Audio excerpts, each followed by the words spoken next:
ಎ9 ನ್ಯೂಸ್ಗೆ ಸ್ವಾಗತ. ನಾನು ಅಮೀನ್ ಶೇಖ್.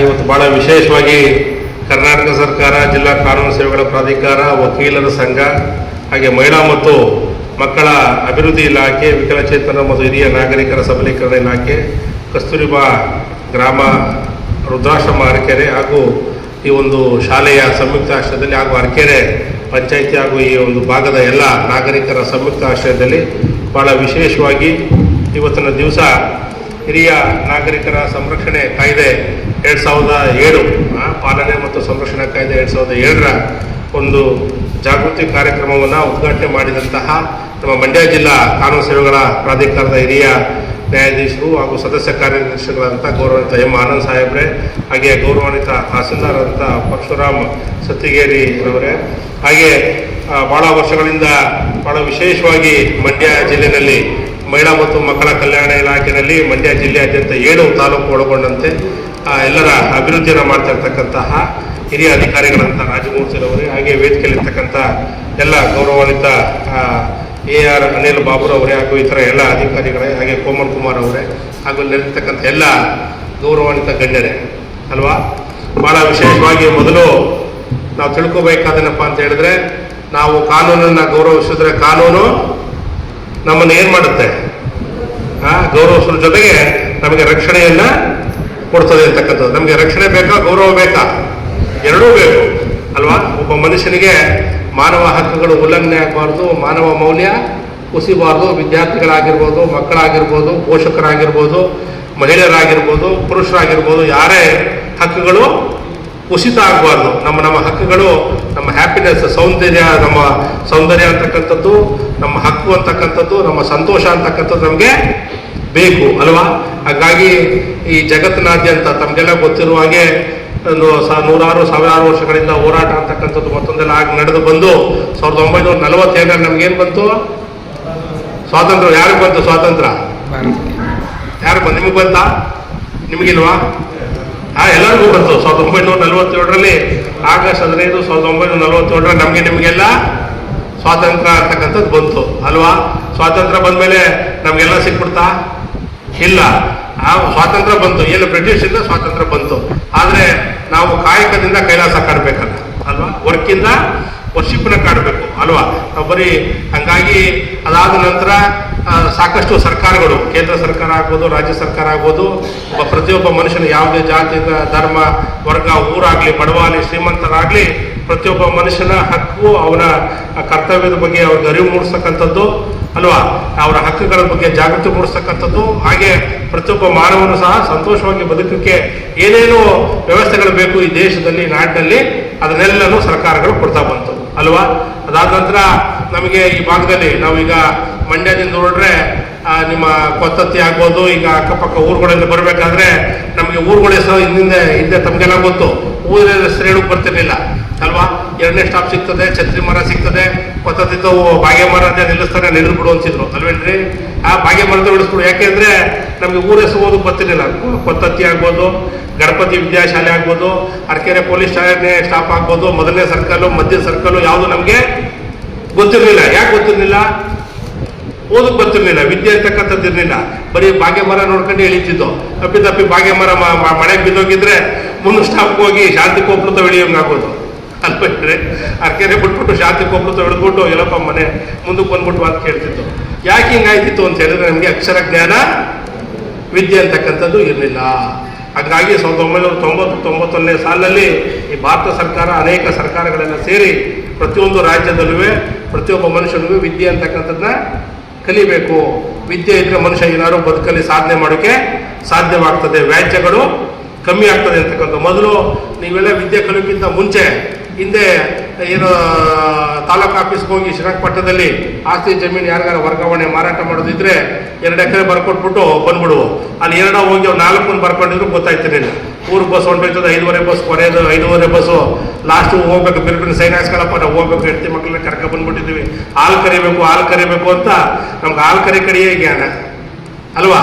ಅಲ್ಲೇನು ಮಾಡ್ತಿದ್ದೋ ಏನಪ್ಪ, ಸರಿತಾನೆ 2ನೇ ಬಸ್ ಇದ್ದದ್ದು. ಮೊದಲನೇ ಬಸ್ ಹೊರಟೋಯ್ತು, 2ನೇ ಬಸ್ ಊರು ಸೇರ್ಕೋಬೇಕಲ್ಲ, ಯಾವ್ದು ಕೇಳಿದ್ರು ಸ್ಟಾಂಪ್ ಪೆಂಡ್ರು ನಾವು ಸೈನ್ ಹಾಕ್ಕೊಡ್ತಿದ್ದೋ. 2 ಎಕರೆ ಅವರ 4 ಎಕರೆ ಬರ್ಕೊಂಡಿದ್ರು. ನಮಗೆ ಓದೋಕ್ಕೆ ಗೊತ್ತಿರಲಿಲ್ಲ. ಆಮೇಲೆ 15 ದಿವಸ ಆದಮೇಲೆ ತಹಸೀಲ್ದಾರ್ ಅವ್ರು ಖಾತೆ ಮಾಡಿಸ್ಕೊಂಡು ಏನು ಮೀಸೆ ತಿರ್ಕೊಂಡು ಊರಿಗೆ ಜಮೀನು ಬೇಸಾಯ ಮಾಡಕ್ಕೆ ಬಂದಾಗಲೇ ನಮಗೆ ಗೊತ್ತಾಯ್ತಿತ್ತು ಅಲ್ವಾ.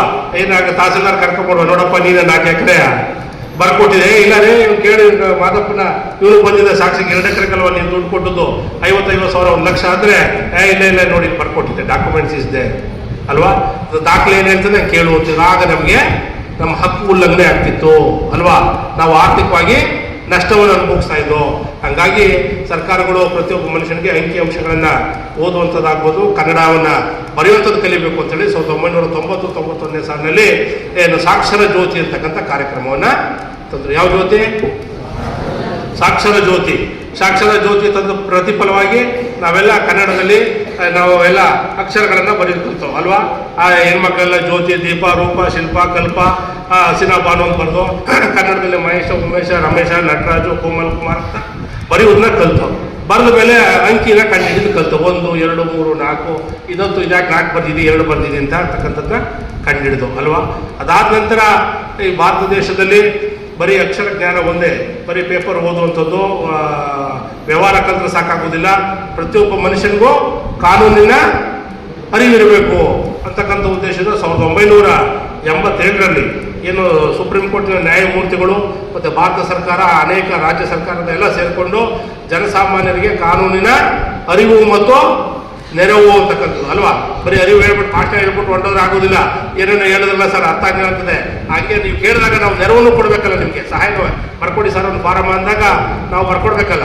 ಎಲ್ಲಿಯ ಸವಲತ್ತು ಹೇಳ್ಬಿಟ್ರಲ್ಲ ಕೊಡಿಸಿ ಅಂತ ನೀವು ಬಂದಾಗ ನಿಮ್ಗೆ ಕೊಡಿಸ್ಬೇಕಲ್ಲ, ಹೇಳ್ಬಿಟ್ರೆ ಆಗಲ್ಲ.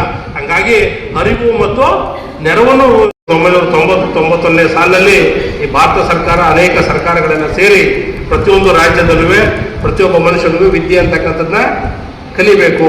ವಿದ್ಯೆ ಇದ್ರೆ ಮನುಷ್ಯ ಏನಾದ್ರು ಬದುಕಲ್ಲಿ ಸಾಧನೆ ಮಾಡೋಕ್ಕೆ ಸಾಧ್ಯವಾಗ್ತದೆ, ವ್ಯಾಜ್ಯಗಳು ಕಮ್ಮಿ ಆಗ್ತದೆ ಅಂತಕ್ಕಂಥ. ಮೊದಲು ನೀವೆಲ್ಲ ವಿದ್ಯೆ ಕಲಿಯೋಕ್ಕಿಂತ ಮುಂಚೆ ಹಿಂದೆ ಏನು ತಾಲೂಕು ಆಫೀಸ್ಗೆ ಹೋಗಿ ಶ್ರೀರಂಗಪಟ್ಟಣದಲ್ಲಿ ಆಸ್ತಿ ಜಮೀನು ಯಾರಿಗಾರ ವರ್ಗಾವಣೆ ಮಾರಾಟ ಮಾಡೋದಿದ್ರೆ 2 ಎಕರೆ ಬರ್ಕೊಟ್ಬಿಟ್ಟು ಬಂದ್ಬಿಡುವು.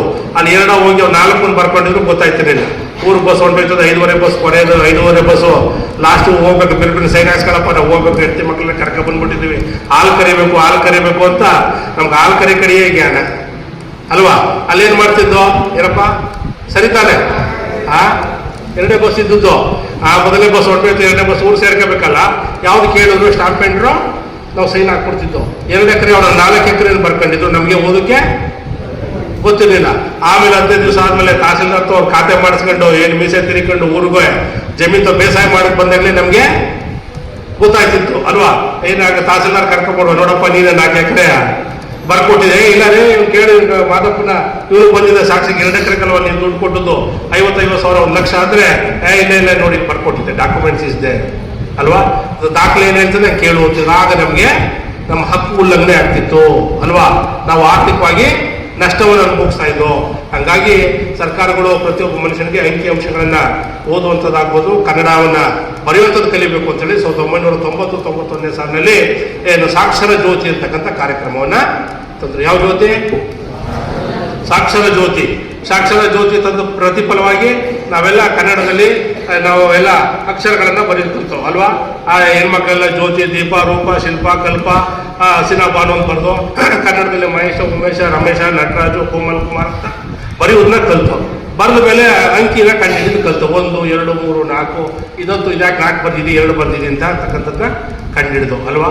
ಅದಾದ ನಂತರ ಈ ಭಾರತ ದೇಶದಲ್ಲಿ ಬರೀ ಅಕ್ಷರ ಜ್ಞಾನ ಒಂದೇ, ಬರೀ ಪೇಪರ್ ಓದುವಂಥದ್ದು ವ್ಯವಹಾರ ಕಲ್ತ್ರೆ ಸಾಕಾಗೋದಿಲ್ಲ.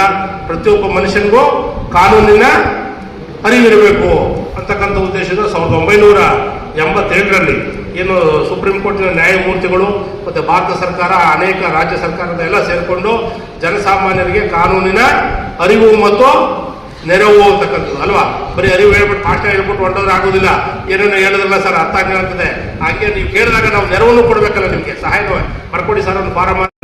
ಇದೆಲ್ಲ ನಿಭಾಯಿಸೋದೇ ಮನುಷ್ಯನ ಲಕ್ಷಣ, ಏನು ಮಾಡೋಂಗಿಲ್ಲ. ಹಂಗಾಗಿ ಆದರೆ ನಿಮ್ಮ ಹಕ್ಕುಗಳನ್ನು ಯಾರು ಬಿಟ್ಕೊಡೋಂಗಿಲ್ಲ. ಯಾಕೆಂದ್ರೆ ಈಗ ಹೇಳುತ್ತೆ, ಈಗ ಮಕ್ಕಳು ಯಾರು ಬಸ್ಸಲ್ಲಿ ಕೂತಿದ್ರೆ ಯಾರು ಪಕ್ಕದವ್ರು ಬಂದವ್ರು ಹೇಳ್ತಾರೆ, ಮಕ್ಕಳೇ ಹೇಳಲ್ಲ ದೊಡ್ಡವ್ರು ಕೂತ್ಕೋಬೇಕು ಅಂತ ಹೇಳ್ತಾರೆ. ಆದರೆ ಮಕ್ಕಳು ಹೇಳೋದಿಲ್ಲ, ಯಾಕಂದ್ರೆ ನನಗೆ ಅಕ್ಕಿಲ್ವಾ ಬಸ್ಸಲ್ಲಿ ಕೂತ್ಕೊಳ್ಳೋಕೆ ಆಫ್ ಸೀಟು ಅಂತ ಹೇಳ್ತಾರೆ ಅಲ್ವಾ. ವಯಸ್ಸಾದವ್ರು ಇರೋ ಮಾನವೀಯತೆಯನ್ನು ಬಿಡ್ಬೋದು, ಮಂಡಿ ಪಾಪ ಹಿಡ್ಕೊಂಡು ಕೂತವ್ರು ಕೂತ್ಕೊಳ್ಳಿ ಅಂತ. ಆದರೆ ಹಕ್ಕನ್ನು ಕೇಳಕ್ಕೆ ಹೋದ್ರೆ ಮಕ್ಕಳೇ ಬಿಡುದಿಲ್ಲ ಇವತ್ತು ಬಸ್ಸಲ್ಲಿ. ಹಂಗಾಗಿ ಮಕ್ಕಳ ಹಕ್ಕುಗಳು ಇದೆ. ಹಂಗಾಗಿ ಹಿರಿಯರ ಪಾಲನೆ ಪೋಷಣೆ ಅಂತಕ್ಕಂಥದ್ದು ಬಹಳ ವಿಶೇಷವಾದಂಥ ಕಾನೂನು. ಇದರಲ್ಲಿ ಸಾಕಷ್ಟು ಕಾನೂನುಗಳಿದೆ. ಈಗ ಪೋಷಣೆ ಭತ್ಯೆ ಅಂತಕ್ಕಂಥದ್ದು, ನಿಮ್ಮಲ್ಲಿ ಯಾರು ಹಿರಿಯ ನಾಗರಿಕರು ಮನೆಯಿಂದ ಮಕ್ಕಳು ಹೊರಗಡೆ ಹಾಕಿದ್ರೆ ಅಂತ ಸಂದರ್ಭದಲ್ಲಿ ಮಹಿಳಾ ಮತ್ತು ಮಕ್ಕಳ ಕಲ್ಯಾಣ ಇಲಾಖೆ ಸಂಬಂಧಪಟ್ಟ ನಿಮ್ಮ ತಾಲೂಕಿನಲ್ಲಿ ಅಥವಾ ಅಂಗನವಾಡಿನಲ್ಲಿ ಅವ್ರಿಗೆ ಹೇಳಿದ್ರೆ ಅವ್ರು ಕರ್ಕೊಂಡೋಗಿ ನಿಮ್ಮನ್ನ ಒಂದು ವೃದ್ಧಾಶ್ರಮಕ್ಕೆ, ನಿಮ್ಮ ವಸತಿ ಸೌಕರ್ಯವನ್ನು ಎಲ್ಲೋ ರೋಡಲ್ಲಿ ಮಲಿಕೊಳ್ಳೋಕ್ಕಾಗೋದಿಲ್ಲ, ಸಂಬಂಧಿಕರ ಮನೆಗೆ ಹೋಗೋಕ್ಕಾಗೋದಿಲ್ಲ ಅಲ್ವಾ. ಹಂಗಾಗಿ ನಿಮಗೆ ಭಾಳ ವಿಶೇಷವಾದಂಥ ಸರ್ಕಾರದ ಡಾಮಿಟ್ರಿ ಏನು ವೃದ್ಧಾಶ್ರಮಗಳಿದೆ ಅಲ್ಲಿಗೆ ಕರ್ಕೊಂಡೋಗಿ ನಿಮ್ಮನ್ನು ಅಲ್ಲಿ ಸೇರಿಸ್ತಕ್ಕಂಥದ್ದು. ನಿಮಗೆ ಸೌಕರ್ಯ ಬೇಕಾಗಿರ್ತಕ್ಕಂಥ ಬಟ್ಟೆ ಆಗ್ಬೋದು, ಏನು ಪ್ರತಿಯೊಂದು ಅವಶ್ಯಕತೆ, ಏನು ಸೋಪ್ ಆಗ್ಬೋದು, ಬ್ರಷ್ ಆಗ್ಬೋದು, ಅವಶ್ಯಕತೆ ಇರ್ತಕ್ಕಂಥ ಎಲ್ಲ ಸವಲತ್ತುಗಳನ್ನ ಕೊಡ್ತಕ್ಕಂಥದ್ದು. ದಿನದ 3 ಸಮಯ ಹೊಟ್ಟೆ ತುಂಬ ನಿಮಗೆ ಊಟವನ್ನು ಕೊಡ್ತಕ್ಕಂಥದ್ದು. ಹಾಗೆ ನಿಮಗೆ ಅಲ್ಲಿ ಲೈಬ್ರರಿನ ವ್ಯವಸ್ಥೆ ಮಾಡ್ತಕ್ಕಂಥದ್ದು, ಟಿ ವಿಯನ್ನು ಕೊಡ್ತಕ್ಕಂಥದ್ದು. ಅಲ್ಲಿ ನಿಮ್ಗೇನಾದ್ರು ಕಾನೂನು ಬಗ್ಗೆ ತೊಡಕಿದ್ರೆ ಅಲ್ಲಿ ಸರ್ಕಾರದ ಉಚಿತವಾಗಿ ನಮ್ಮ ಕಾನೂನು ಸೇವೆಗಳ ಪ್ರಾಧಿಕಾರದಿಂದ ನಿಮ್ಗೆ ವಕೀಲರನ್ನ ಸೇವೆಯನ್ನು ಕೊಡ್ತಕ್ಕಂಥದ್ದು. ಇದನ್ನೆಲ್ಲ ಸಂಬಂಧಪಟ್ಟಂಥ ಮಹಿಳಾ ಮತ್ತು ಕಲ್ಯಾಣ ಇಲಾಖೆ ವತಿಯಿಂದ ನಿಮಗೆ ಹಿರಿಯ ನಾಗರಿಕರಿಗೆ ಈ ಥರದ ಯಾರಿಗಾದ್ರೂ ತೊಂದರೆ ಇದ್ದರೆ ಅಲ್ಲಿಗೆ ಅವರು ಸವಲತ್ತನ್ನು ಕೊಡುವಂಥ ಕೆಲಸವನ್ನು ಮಾಡಿದ್ದಾರೆ. ಹಾಗೆ ಭಾಳ ಅಪರಾಧ ಅಂತಕ್ಕಂಥದ್ದು, ಯಾವುದೇ ಒಂದು ತಮ್ಮ ಪಾಲನೆ ಪೋಷಣೆ ಮಾಡದಿರ್ತಕ್ಕಂಥ ಹಿರಿಯ ನಾಗರಿಕರು ಯಾವುದೇ ವ್ಯಕ್ತಿ ಅವರನ್ನು ತ್ಯಜಿಸುವ ಉದ್ದೇಶದಿಂದ ಮನೆ ಹೊರಗಡೆ ಕಳಿಸಿದ ತಂದೆ ನಿಮ್ಮನ್ನ ಆಗಿರ್ತಕ್ಕಂತಹ ಏನು ಪತ್ರ ವ್ಯವಹಾರ ಇರ್ತದೆ ಅದನ್ನ ರದ್ದು ಮಾಡಿ ನಿಮಗೆ ಆಸ್ತಿಯನ್ನು ಮತ್ತೆ ನಿಮಗೆ ಯಥಾಸ್ಥಿತಿ ಏನಿತ್ತು ಅಂತಕ್ಕಂಥದ್ದು ಕೊಡುವಂಥ ವ್ಯವಸ್ಥೆ ಇದೆ. ಇದಕ್ಕೆಲ್ಲ ಭಾಳ ಉಪಾಯ ಅಂತ ಹೇಳಿದ್ರೆ ಮಾನ್ಯ ನ್ಯಾಯಮೂರ್ತಿಗಳು ಹೇಳೋದಕ್ಕೆ, ನೀವು ಕೊನೆ ಆಯ್ಸಿರುವವರೆಗೂ ಸಂತೋಷವಾಗಿ ನಿಮ್ಮ ಹೆಸರೇ ಆಸ್ತಿ ಇಟ್ಕೊಳ್ಳೋದು ಭಾಳ ಒಳ್ಳೆಯದು. ಹಂಗಾಗಿ ಹಂಗೂ ಆಗುದಿಲ್ಲ ಸ್ವಾಮಿ. ಯಾಕೆಂದ್ರೆ ಭಾಳ ಒತ್ತಡ ಒಂದ್ ಕಡೆ, ಒತ್ತಡ ಮಕ್ಕಳು ಬಿಡುದಿಲ್ಲ. ಸೊಸೆ ಒಂದ್ ಕಡೆ, ಗಂಡು ಮಕ್ಕಳು ಒಂಥರ, ಹೆಣ್ಮಕ್ಳು ಒಂಥರ ನೋಡಿ ಹೇಳ್ತಾರೆ ಸೊಸೆ ಇರೋದಿಲ್ಲ ಅಂತ.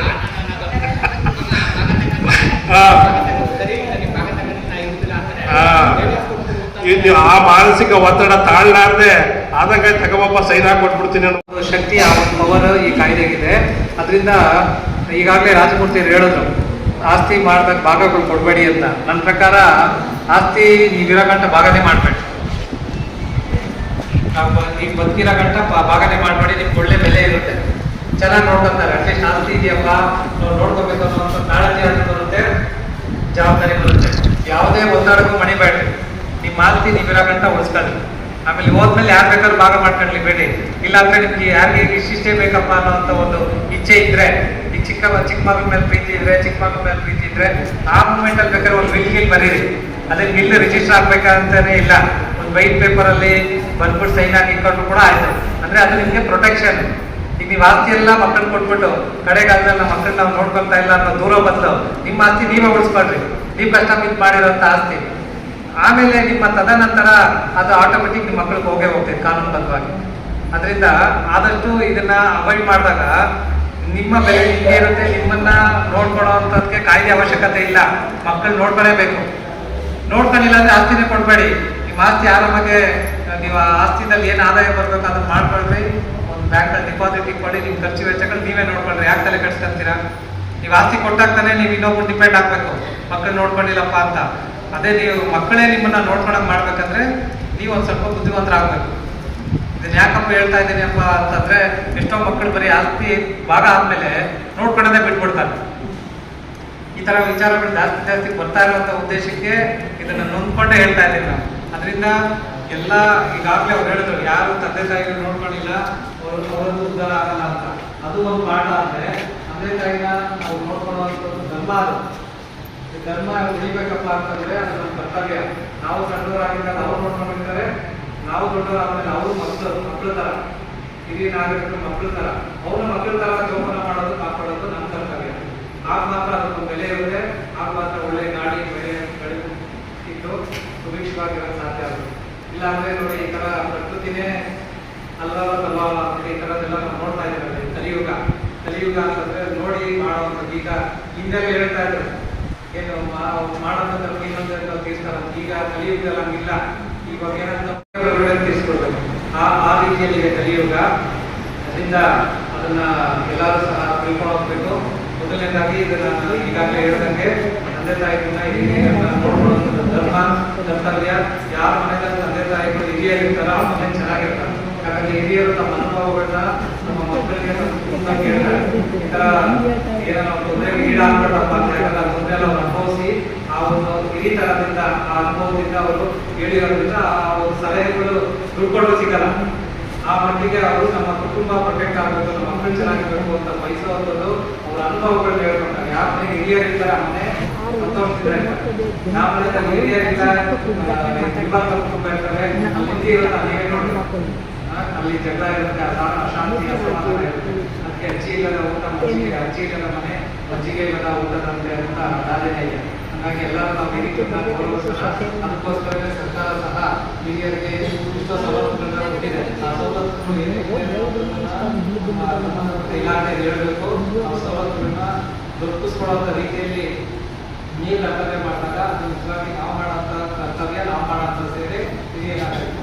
ಬರೀ ನಮ್ಮ ತಂದೆ ತಾಯಿಗಳನ್ನ ನೋಡ್ಕೋಬೇಕಾದ್ದು ಎಲ್ಲರೂ ಸಹ ಹಿರಿಯರು ಅಂತಂದಾಗ ಅವರು ಸಹ ತಂದೆ ತಾಯಿ ಸಮಾನ, ಅವರು ಸಹ ಪೂಜೆ ಮಾಡೋದ್ರಿಂದ ಮಾತ್ರ ಒಳ್ಳೆಯದಾಗಬೇಕಂತ ಹೇಳ್ತಾ ಈ ಒಂದು ಕಾರ್ಯಕ್ರಮದಲ್ಲಿ ಇನ್ನೊಂದು ಪೇಷಂಟ್ ತಾಳ್ಮೆಯಿಂದ ಕೂತ್ಕೊಂಡು ತಾವು ಕೇಳಿ